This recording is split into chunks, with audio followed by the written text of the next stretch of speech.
बिस्मिल्लाहिर्रहमानिर्रहीम। अस्सलाम वालेकुम। Second year electronics ELTR 233 chapter number 3 हमने शुरू किया हुआ था। लेक्चर नंबर 1 जो हमने कल किया है उसमें हमने क्या करा है कि हमारे पास जो मल्टीमीटर होता है वो होता क्या है, मल्टीमीटर की डेफिनेशन, मल्टीमीटर की अहमियत क्या होती है, मल्टीमीटर के जो हिस्से होते हैं या पार्ट्स होते हैं वो कौन से होते हैं, और इसके अलावा हमने एक और जो टॉपिक पढ़ा था वो ये पढ़ा था कि मल्टीमीटर की जो स्केल होती है, जो मल्टीमीटर की जो रेंज स्केल की रेंज होती है वो क्या होती है। 4 किस्म के स्केल होते हैं। ठीक है, आज हमने पढ़ना है कि अगर हमारे पास मल्टीमीटर है और हमने उस मल्टीमीटर की मदद से वोल्टेज की वैल्यू को निकालना है, ठीक है, तो हमने कैसे निकालना है। अब प्रैक्टिकल तो आपका इधर हो नहीं सकता, तो इसलिए हम क्या करते हैं कि वैसे ही आपको बता देते हैं कि आपने अगर मल्टीमीटर को इस्तेमाल करना है और वोल्टेज की वैल्यू को निकालनी है तो कैसे करेंगे। सबसे पहले आपने क्या करना है कि हमारे पास जो मल्टीमीटर होता है उसका, ये मैंने मल्टीमीटर बनाया हुआ है, उसके 2 टर्मिनल होते हैं, एक रेड होता है, एक ब्लैक होता है, एक पॉजिटिव होता है और एक नेगेटिव होता है। ठीक है, ये हमने लगाई हुई बैटरी लगाई हुई है। ठीक है, ये स्विच लगाया हुआ है, ये फ्यूज लगाया हुआ है। स्विच अगर ऑन होगा तो फिर क्या होगा कि जो करंट होता है या वोल्टेज होती है वो आ रही होती है। जब स्विच ऑफ हो जाएगा तो फिर क्या होगा कि करंट का फ्लो नहीं होगा। ठीक है, अब क्या होता है कि हमने अगर इस पॉइंट पर ये एक बल्ब बनाया हुआ है, ग्लोब या बल्ब बनाया हुआ है, ठीक है, अगर आपने मल्टीमीटर से आपने वोल्टेज की वैल्यू को निकालना है तो सबसे पहले आपने जो सेलेक्टर स्विच होता है उसको आपने V के ऊपर लेके जाना है। ठीक है, V के ऊपर लेके जाके आपने उसकी रेंज जो होती है वो सिलेक्ट करनी है, और आपने इसकी जो रेंज होती है मैक्सिमम जो होती है वोल्टेज की रेंज उसको आपने सिलेक्शन करना है। सिलेक्ट करके आपने क्या करना है कि जो हमारे पास जो मल्टीमीटर होगा उसका जो नेगेटिव टर्मिनल होगा उसको आपने ग्राउंड के साथ लगा दिया। ये हमारे पास नेगेटिव टर्मिनल है, उसको हमने ग्राउंड के साथ लगा दिया।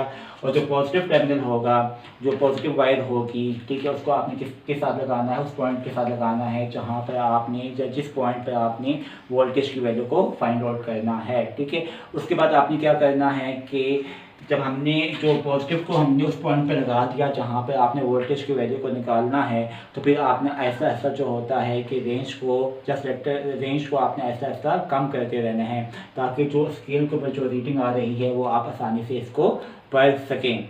ओके जी, अब हमने पढ़ना है कि जो हमने करंट की पैमाइश करनी है मल्टीमीटर की मदद से तो वो कैसे करनी है। पहले हमने पढ़ा है कि जो मल्टीमीटर की मदद से हमने वोल्टेज की पैमाइश कैसे की है।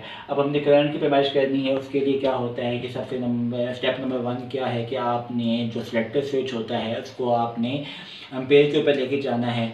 उसके बाद आपने जो आउटपुट लगाई हुई है या लोड लगाया हुआ है या बल्ब लगाया हुआ है उसकी जो एक वायर को आपने तोड़ कर उसकी जगह आपने जो मीटर होगा, एम्पेयर मीटर होगा, उसकी वायर को उसके साथ सीरीज में लगा देना है। ठीक है, एम्पेयर मीटर को हमेशा हम क्या लगाते हैं, सर्किट के सीरीज में लगाते हैं, जबकि वोल्ट मीटर होता है उसको हमेशा हम सर्किट के पैरेलल में लगाते हैं। ठीक है, उसके बाद हमने जब एम्पेयर मीटर की जो को सीरीज में लगा दिया उसके बाद हमने लोड को ऑन कर देना है। जब लोड या सप्लाई को हमने जब ऑन कर दिया तो फिर क्या होगा कि जो करंट की वैल्यू होगी वो इसके ऊपर आ जाएगी कि हमारे पास इसमें से कितना करंट जो है वो गुजर रहा है। जी, अब हमने करना है कि अगर आपने मसामत की पैमाइश करनी है मल्टीमीटर की मदद से तो वो आपने कैसे करनी है। ठीक है, मल्टीमीटर की मदद से मसामत की पैमाइश करने के लिए क्या होता है कि सबसे पहले आपने जो सेलेक्टर स्विच होता है उसको आपने ओम के ऊपर लेके जाना है।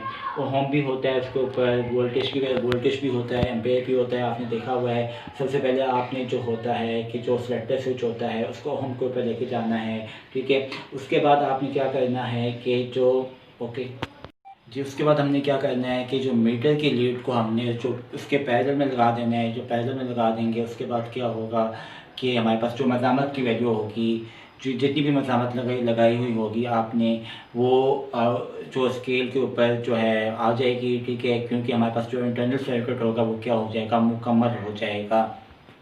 जी, अब हमने करना है कि डेसिबल जो स्केल होता है या डेसिबल अगर हमने किसी चीज़ की वैल्यू को निकालना है तो कैसे निकालना है। ठीक है, मल्टीमीटर की मदद से।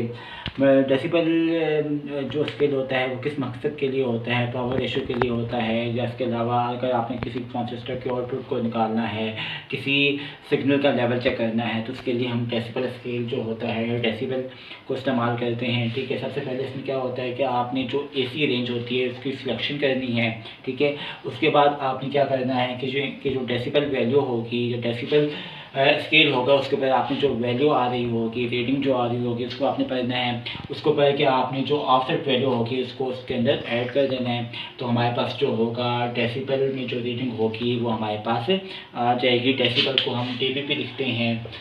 इस तरह कि आपका हमारा जो लेक्चर नंबर 2 है वो हमारा ख़त्म हो गया है। इसमें हमने पढ़ा है कि अगर आपने मल्टीमीटर की मदद से एम्पेयर की पैमाइश करनी है या करंट की पैमाइश करनी है, वोल्टेज की पैमाइश करनी है या मज़ामत की पैमाइश करनी है, या आपने डेसिबल जो स्केल है उसको इस्तेमाल करना है, वो कैसे इस्तेमाल करना है, ठीक है।